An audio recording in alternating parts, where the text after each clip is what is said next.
Hello people of YouTube, it's Deepak here, and welcome to the DCS news stream for the 22nd of October 2022. I hope you all enjoyed that video there, or the most recent in the F-14 tutorial series, all about how to start up an F-14B from the rear seat as a RIO, or Radar Intercept Officer. Welcome to the stream everyone, welcome Milan, welcome Byron, welcome Paul, Sim Taylor, David Flute, Leo Netzel, Mr. Yeti, Tog, Sim Taylor, Zigzag, and yeah, everyone. Jester is fired. Yes, Jester is very, very good in my opinion. Like an amazing piece of AI to be fair. But of course, if you can have a human Rio, that's always going to be a little bit more fun. And of course, with SRS and the ICS system, you can be nattering away to each other the whole time, just like a real pilot and Rio would be. Lots of fun. Hello, Colin. Yeah, made it for the start today. Excellent. This week is actually a fairly quiet news week. There's not that much to go over, but there are some bits and bobs, so we will have some news nonetheless. Unfortunately, we don't have dotChuckles with us tonight. He has a lot of work, sadly, that he needs to carry on with in the meantime, so you're stuck with just myself, but I hope that's going to be acceptable for all of you. Hello Vinny, hello Frantic Stone, welcome everyone. I don't know what all of those emotes mean, Frantic Stone. I'm sure it's something very good. Tog, somehow I got pecans in my keyboard, and no, I'm not drunk. I hope you mean the nuts and not the birds. Anyway, let's continue with the news as it is, as we have for this week. Let me just fix my display there. That's better. So, we have, as always, a newsletter from Eagle Dynamics that came out yesterday. Dear fighter pilots, partners and friends, we continue to develop the previously announced project DCS Black Shark 3 with the goal of improved graphics and new systems. Thousands of man-hours have gone into this dramatic improvement of our Ka-50 attack helicopter and expanded its gameplay. Black Shark 3 leverages new DCS core technologies to match the quality of our current aircraft. The Black Shark 3 upgrade program will allow you to save later by buying now, whatever that's supposed to mean. That means, okay, they're going to tell us, that means all existing owners of Black Shark 2 will benefit from a reduced Black Shark 3 upgrade price. For those not wishing to upgrade, DCS Black Shark 2 will continue to function. We will also be offering these brilliant bundles, DCS K52 plus the DCS MI8, and DCS K52 and DCS Combined Arms. So yeah, there's going to be a bunch of different bundles for us, for people who are wanting to buy that. Press X for doubt. Yep, I know. Quick covering from dotChuckles. He's really trying to take over the world, isn't he? I could not possibly comment. I blame the cat. So your cat is drunk? Strange. Anyway, I'm going to leave chat to their strange discussions. So the Ka-50. This is an interesting one because I've kind of gone back and forth with this. I was under the impression that this was effectively cancelled in so much as we were just going to be getting like a model update and there weren't going to be any new systems. However, it now looks like we're getting at least some of the new systems, plus a completely reworked model, which looks very nice indeed. I wonder actually, do we have these images? Yes, we do. Here we go. Let's take a nice peek at this. So we've got a missile approach warning system here. I don't know if maybe we also have a radar warning receiver. I'm not entirely sure. I don't know what these things are. This is new to the model. I've not seen these before. There's one on the front and one on the tail. If anyone knows, please tell me. I'm pretty sure this is the MOZ, and I'm suspecting that this is either the RW... No, this is going to be the RWR, so that's just a light. So yeah, some cool new stuff. Nice extra detail for the innards of the aircraft. We've got detail on the APU there and some of the avionics bay. And this is the 2.8 stuff, which we'll talk about a little bit later. But anyway, in any case, let's continue with the newsletter. Ka-50 upgrade to Black Shark 3. The Black Shark 3 upgrade program will allow all existing owners of the Black Shark 2 to upgrade to Black Shark 3 at a reduced price. Now is a great time to download DCS K50 Black Shark 2 to get to grips with this fearsome beast in time for the Black Shark 3. And then we've got a development report that's going to tell us a whole bunch of stuff. Clint S. While I don't care a whole bunch for Black Shark, the fact that they're doing actual system updates gives me more hope for the MiG-29 FF might actually happen. Yeah, I guess that's a fair point. I totally thought this wasn't going to happen. Because making Russian modules is just really, really difficult these days. But apparently they feel like they can continue with this one, so that's good. Mr. Yeti, seems K50 lofting rockets on news. Seen K50 lofting rockets on the news. Is there a HUD program for that, or are they just eyeballing the loft? My understanding is that in the K50 at least, you're just eyeballing it. I know that some Russian aircraft do in fact have a system for this, but I don't think you have such a thing in the K50. Pink Floyd, some say the cockpit isn't getting any love, only the exterior. I want more cockpit eye candy. My understanding was that the cockpit was also getting redone. I thought it was an interior and an exterior remodel. But that information could be out of date, because you've got to keep in mind that the Black Shark 3 project has gone through quite a few different revisions of what they were actually intending to do. So anyway, I'll read out this development report. We'll see what they're saying on this occasion. The 3D helicopter model, the completely new and more accurately detailed 3D model, is based on newly available data, drawings and photographs. The model incorporates our latest technologies and materials, which will bring the Black Shark 3 to the current standards of recent DCS modules and exceed it. A novel modelling of internal compartments,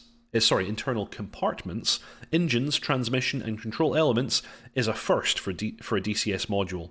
All of this exquisite detail can be seen under the hatches.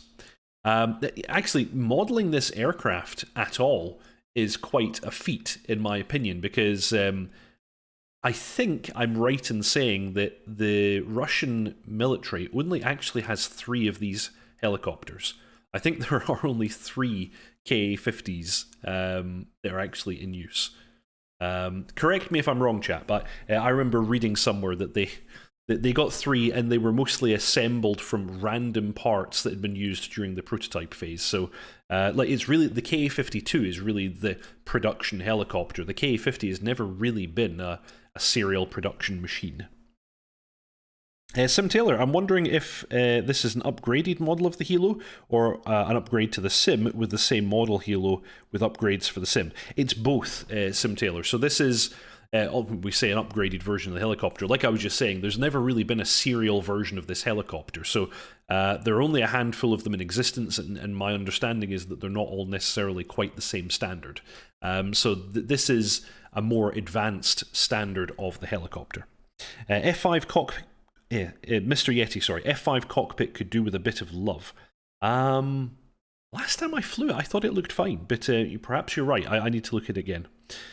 Tog, newly available data. Wonder how they got it. No idea. No F5 updates, please. I need at least one plane that I can get above 60 FPS in VR. Oh, dear. So anyway, moving on. We're getting air-to-air missiles. This is something that they'd been kind of hinting at for a while. This is pretty cool. Igla missiles are similar to those used in manpads. Well, they're very, very similar to those used in manpads. And actually, if you look at the mount is just about the manpad version, just minus the control box. Yeah, they're manpads. They're designed to intercept subsonic aircraft out to 5 kilometers. New wingtip pylons have been added for Igla missiles that provide 2 additional hardpoints to the existing 4. That's pretty cool. Byron Farrow, yes, which makes me a lot less interested. Production hardware all the way. Yeah, my understanding is that these are really not serial machines. Like, each one is kind of a custom build. Missile warning system. The sensors of the missile warning system are integrated into the onboard defense system with the ability to display detected threats on the Abris. This is something they actually demonstrated in an earlier newsletter. It was pretty cool. They showed the threat rings and the different symbols on the Abris. 4 combined MWS sensors operate in the infrared and UV ranges, and they're located in pairs on the nose and tail of the helicopter. When a launch is detected, a missile launch warning is displayed on the Abris display, and automatic dispensing of flares is possible. We also have a new inertial navigation system. The inertial navigation system of the K50 is now based on complex information processing algorithms using the Kalman filter, just like in real navigation systems. The calculator receives data from several navigation sensors. Based on these input data, the Kalman filter vector is calculated, consisting of 3 axis coordinates, velocities, heading, drift angle, and wind speed. Thanks to the filter, even if one or more navigation sensors fail or give out data with a large error, the navigation parameters will continue to be calculated indirectly through data from other sensors. This model of the inertial navigation system is the most advanced in DCS and will be used in the development of new aircraft. For fans of the classic K50, Black Shark 2, there will be a mission editor option to remove the missile warning system sensors and the IGLA air-to-air missiles, so you can effectively use the Black Shark 3 but downgrade its capabilities to the original standard. So that's kind of cool, I guess. Is the Hind air-to-air missile the IGLA? I think the Hind... now you're asking. I can't remember. Someone would need to correct me on that. I feel like it might be. Oh, I know. Actually, sorry. No, it's the S6, isn't it? Or the R6. I think it can carry the R6, which is the same air-to-air missile that the Su-25 usually carries on its outer pylons. So no, it's a different missile. I think they're Strela 2, not IGLAs. I'm pretty sure they're R6s, but I could be wrong. Mr. Yeti, so the sole threat ring will be that sensor in the back that you pointed to a minute ago when you said you hadn't seen it before in the model. Yes, maybe. Hard to say. I'm guessing here.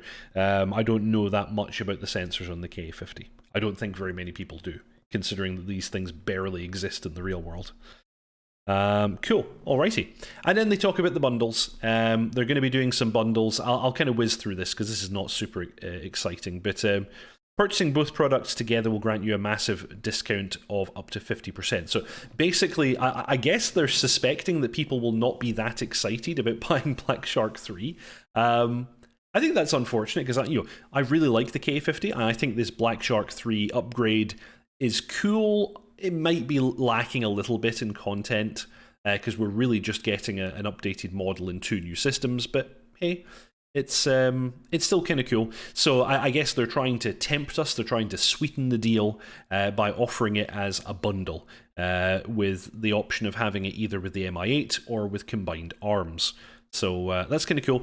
Both of those bundles are going to be available for $49.99. So for $49.99 you can get Black Shark 3 and the Mi-8, or you can get Black Shark... No, actually, I tell a lie. These are bundles for Black Shark 2. So you can get the Black Shark 2 and the Mi-8, or Black Shark 2 and combined arms. So, cool. Zigzag. I would pay for a fully modelled SA-8 Gecko SAM system that the user can operate the interior with all the radar screens, button switches, panels for DCS combined arms. Yeah, that would be kind of cool. They've not really done anything like that with combined arms. It's more like a kind of sim-light approach where you basically just have a HUD and you kind of the rough capabilities of the system. You don't have like a real modeled interior that you're operating from. So yeah, I agree. I think that kind of thing would be kind of cool, but I doubt we're going to see anything like that. And yeah, just quickly back to the screenshots here. Yeah, I wonder, I really don't know what these things are, because this looks very much like the Moz. This looks very much like it's either going to be the laser warning system, which is already in that helicopter, or an RWR. And I think that's a light. But I don't know what the thing on the... Yeah, I don't know what these things are. No idea what that's all about. Very cool, though. Very cool. Oh, and this is just some more about Edge 2.8. I was wrong. They are IGLA V AAMs. Oh, okay, interesting. Okay, so the Hind also carries the IGLA. I was sure that it was the R6, but oh well, fair enough. So, on to the next item for today.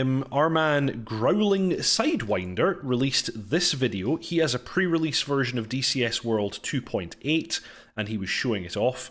Pretty cool. As usual, I'm going to not include the audio here. But yeah, here you go. You now have moving clouds, multiple layers, and the ability to edit it in the mission editor, which is something that up until now we've been lacking. We've only had the presets that Eagle Dynamics have created for us. I think these look really good. Like, there's a tiny bit of artifacting with the clouds, but to be honest, that's really the only way to get good performance. Like, there's always going to be a bit. And this new rain effect, I think, looks absolutely fantastic. I also kind of feel like they've tweaked the lighting again, and I think it looks good. I think it looks very, very good. So, yeah, of course, there's many, many other things that we want from DCS in the form of Vulkan and multi-threading and ATC and blah, blah, blah. But I still think this is a very, very big step up in the sim, having more dynamic weather, more dynamic clouds. This is the ice halo. He's just demonstrating how to select that in the mission editor. Yeah, the clouds do look amazing. And there's various different kinds. Oh, actually, wait. Let's go back. Let's cheat a little here and pause it. This is what the weather interface is going to look like now. And we can see we've got the sun and moon phases as we had before. That's pretty good, having exact times for sunrise and sunset. You can still use the presets that we've always had and move the base around. We now have presets for the ice halo. We've got the wind at different layers as we've always had, turbulence, fog, dust and smoke. And that's for static. So yeah, we still have the dynamic tab as well, which is kind of cool. The SA map will be great with this new weather, says Pink Floyd. Yes, I think so. Clint, oh wait, Milan, some info about the ETA. We don't have one. There's no ETA. Yes, Channel Right, the rain looks more realistic. Clint S, am I the only one that wants hurricanes and tornadoes now? That would be kind of cool, I think. Sim Taylor, well, I mean, the weather is first shout out. Yes, first out the box. Need to give them a chance to perfect it. Rome wasn't built in a day. Dry lighting storms are needed in the weather option. Okay. Paul Dillon worried about the FPS. I don't know, to be honest, this is not really changing the way that the clouds are rendered per se. It's just changing the control that we have over them. So I would be surprised if this has much of an FPS impact. And like, I can see the way they're rendering them, they are a little bit artifacty. Like, clearly they've thought about optimizing them for performance. But I still think they look really, really good. And the thing is, you notice the artifacts more in accelerated time. When you're actually flying around them in real time, you're not really going to notice that, I don't think. I'm wondering if they can't get a feed from the NOAA to add daily weather. They don't have that as a feature in the sim, but I believe that Moose and some other Lua scripting systems have that ability to actually download real weather and apply it in the sim. Although almost certainly it'll need updated now for 2.8. And yeah, they were talking about lighting in the cockpit, shadows in the cockpit. That's all been tweaked and added. There'll now be more detail in the shadowed areas inside your cockpit. MB339, they're saying will be coming at or just after the release of 2.8. And then they also talk about the new feature Cold at Start for ground vehicles. So I think currently in the sim, in 2.7, all ground vehicles start cold with their engines off. In future, they'll default to actually being warm with the engine running, and you'll then need to choose if you wanted them to be cold. So that's the new thing. Yes, Stormbat, they said the clouds will be more optimized for VR in 2.8. Like I said, I'd be surprised if there's that much of a difference in the performance. If anything, it might be better. So I'm not too worried. Taking off for a carrier in bad weather, wonder if they can get the carrier to have buoyancy and bounce with those waves. A carrier does already move in different sea states, so that's actually already in 2.7. Channel Right, they mentioned street lighting. Yes. They mentioned the street lighting in particular in the Persian Gulf map. I don't know if other maps already have this new tech, but yeah, they're planning to update the tech for the Persian Gulf at the very least. And now Growling Sidewinder's demonstrating the new AI, which is also coming in 2.8. The AI is going to be much better at dogfighting, and will properly employ 1 circle and 2 circle. I'm going to skip over this part of his video. I suggest that you go and watch his video if you want to see him doing some dogfighting with the new AI. It's really very cool. And as always, he does a good job of this. So I'm going to jump forward. We're now just going to see some more time-lapse and some more examples of the new graphics, the new clouds in DCS World 2.8. So, here you go. Like I said, when you're flying in real time, like I'm not seeing the artifacts in the clouds particularly. It's when you see them kind of rolling in and rolling out in accelerated time. They do like a little bit artifacty. But here they look great, I think.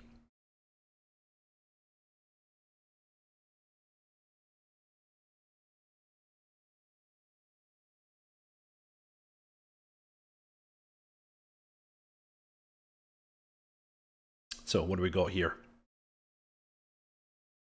Okay, so yeah, there you go. Some more marching clouds. The clouds at the different layers will now follow the wind direction, and of course wind direction and speed can vary based on layer. So that's going to be cool. There's the ice halos. Looking pretty nice. Here's some more of the rain effect.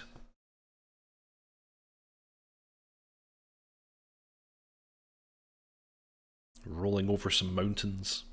Very nice indeed.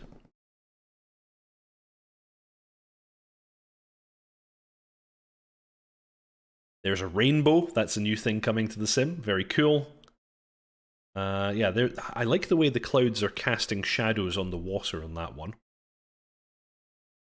Yeah, seeing the sun come up. It's kind of shine through different layers.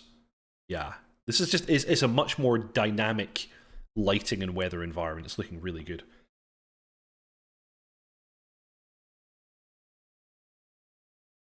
We're going to have a lot of fun with this, I think.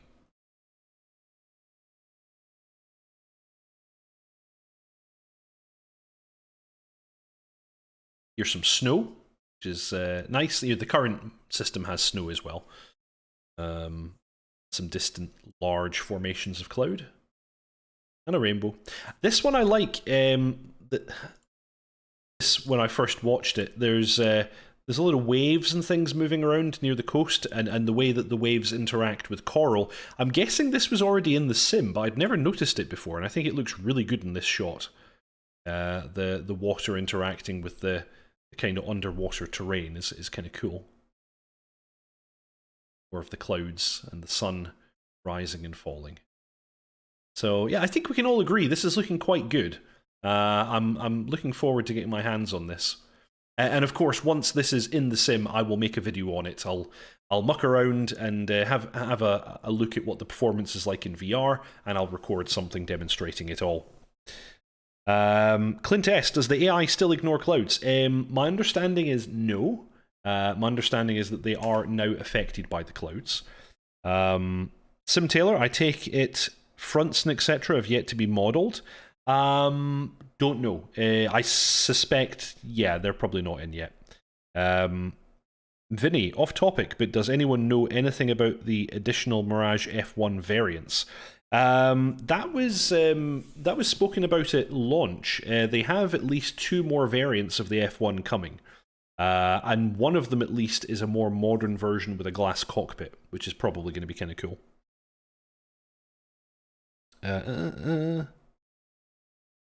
Okay, Byron saying that the AI will not ignore the clouds. We've been assured. Yeah, my understanding was that they will be affected by the clouds. And this is completely synchronized in multiplayer as well. Stormbat picked up the HP Reverb G2. That's actually the one I'm using. About 6 weeks ago. Looking forward to 2.8. Still need multi-threading, Vulkan, more VR optimization, of course, ATC and such. My experience is that I've also got an HP Reverb G2. My computer is not particularly high spec, I have to say. Yeah, I don't have like a beast of a machine, and it runs fine for me. Like, I'm not getting crazy frame rates. I think I'm averaging around about 45, so you know, nothing amazing, but perfectly playable and smooth enough for most situations. Mangash, good. Now that we have clouds for jets, we need sandstorms and brownouts for helicopters. We already have not exactly sandstorms, but we have like kind of dust storms. It's an option. It's actually at the very bottom of the weather controls in the mission editor. You can add kind of dust clouds which look really good on like the Persian Gulf and the Syria maps. So that's kind of already in there. Zigzag, ejecting into the water equals death equals where the pilot rubber ducky dinghy. Okay. I'm not sure what you mean, but yes. Very well. Leo Netzel would like to see weather radar implemented in the modules. Well, funny you should say that, because that is actually one of the things that they are working on for the JEF. The JF-17 has a WA radar mode, which is weather avoidance, and I think it would be the first aircraft in the game to have a weather radar. So I know that it has this. I know that they've talked about implementing it, and it's one of the last things that they're still needing to address for that module. So I think you will see that at some point soon. Actually, let me just absolutely confirm that, because it's been a little while since I checked up on it, but I'm pretty sure that the JF-17 is getting the weather radar at some point soon. That's Deca Ironworks. Let me just very quickly check in here. WA mode.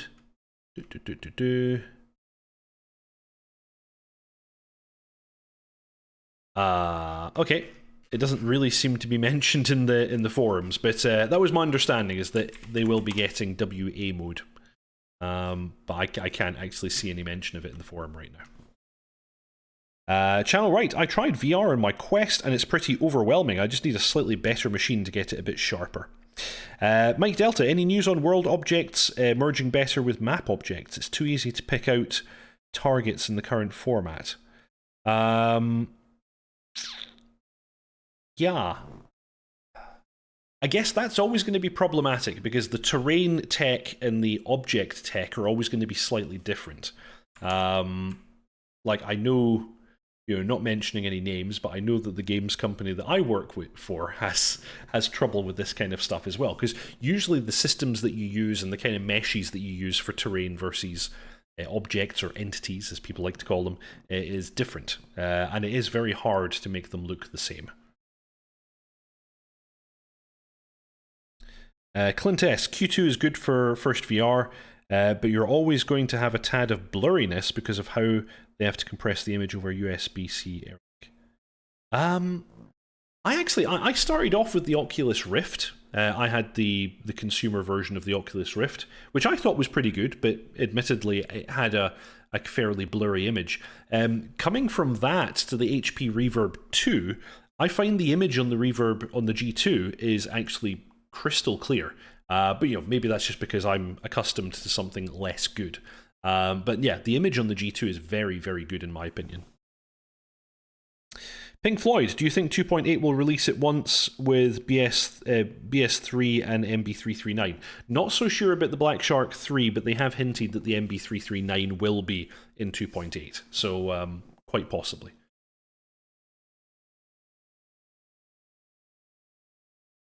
Okay, so moving on, we have the last news segment for this week. These are some updates that we got from Magnitude 3 on their Facebook page. Quick note to module developers, please don't use Facebook. It's annoying to have to monitor Facebook, but anyway.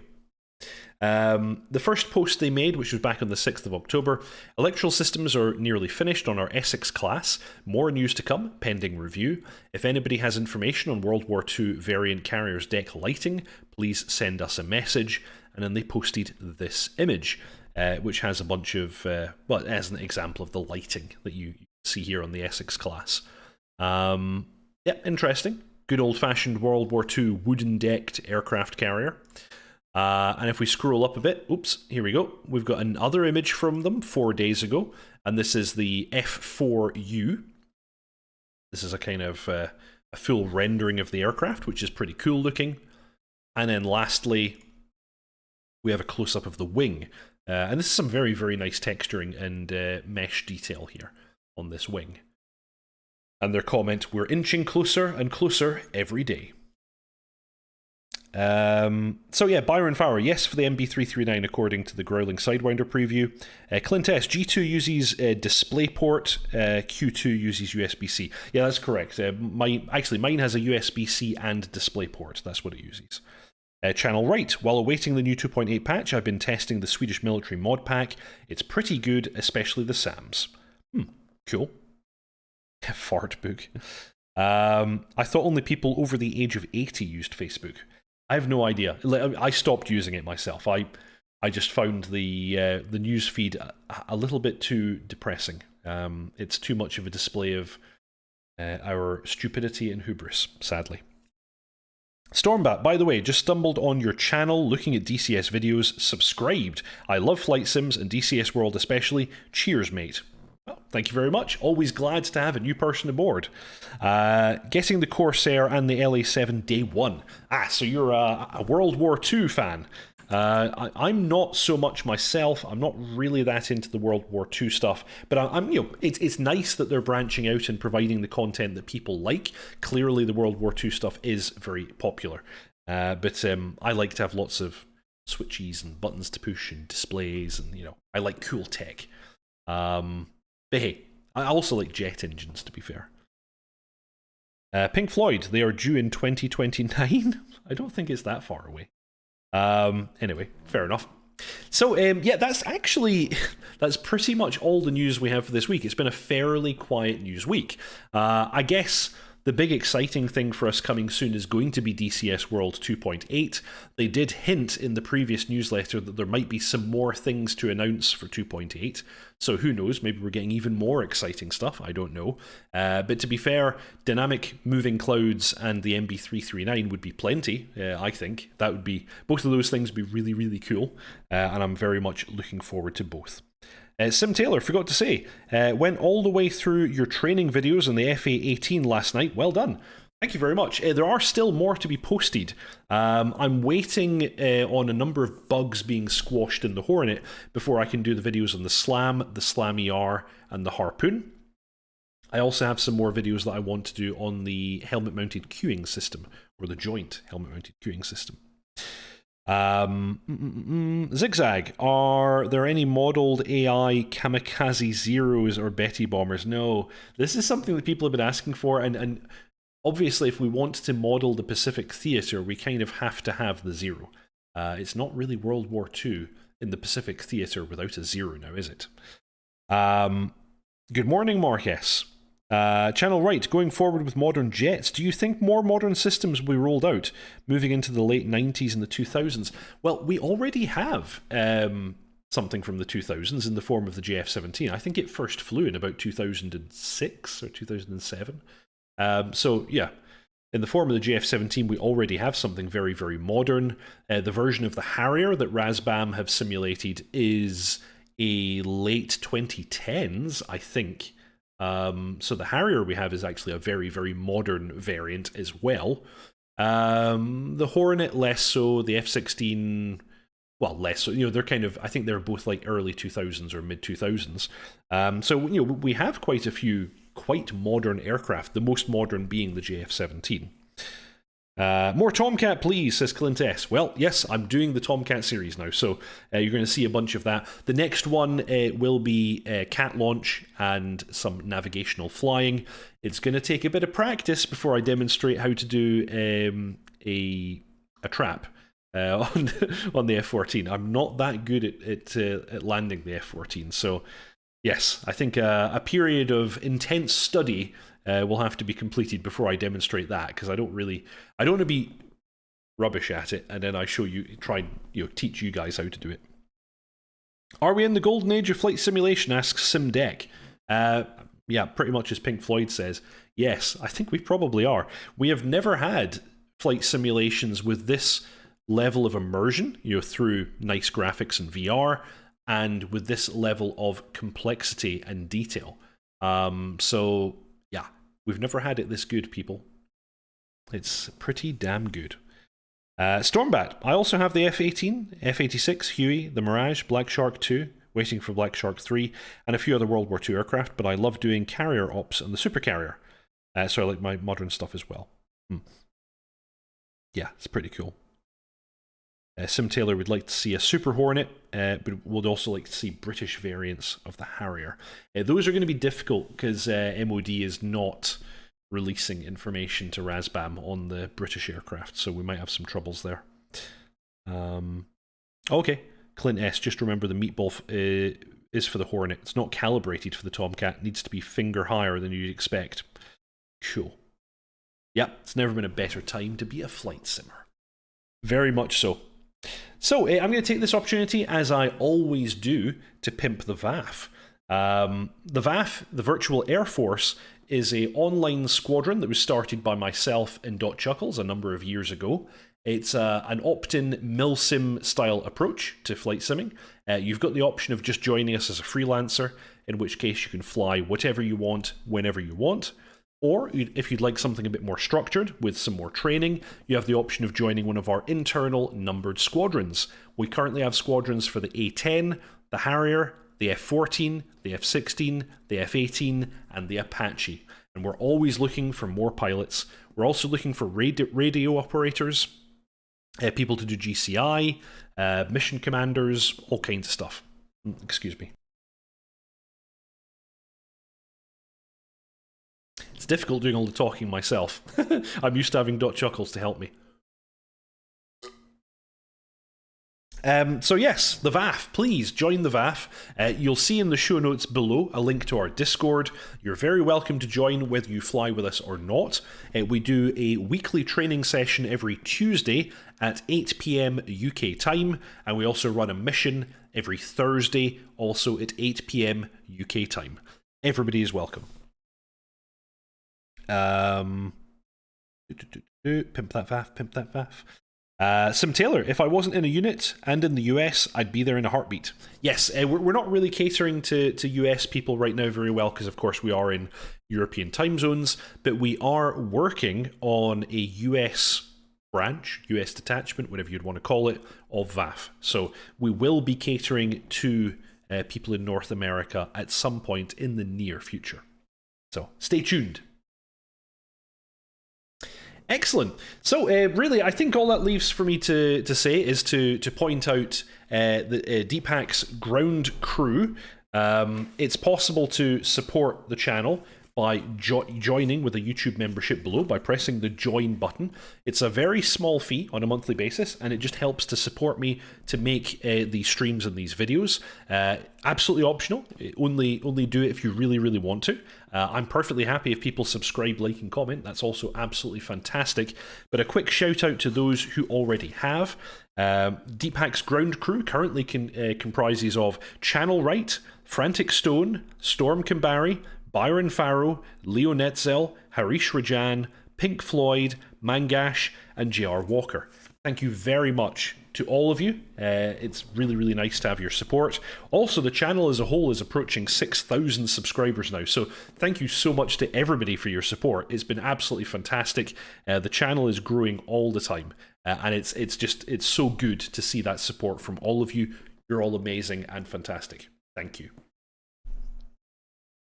Cool. Alrighty. So yeah, I think that's basically everything for this week. Like I said, it was a fairly short news week.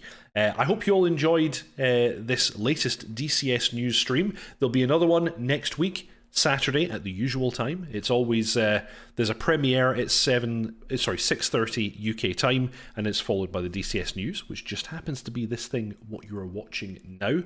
Next week will be another F-14 tutorial video. But in the meantime, take care, everyone. Thank you very much for watching, and I'll see you all next time. Ta-ta.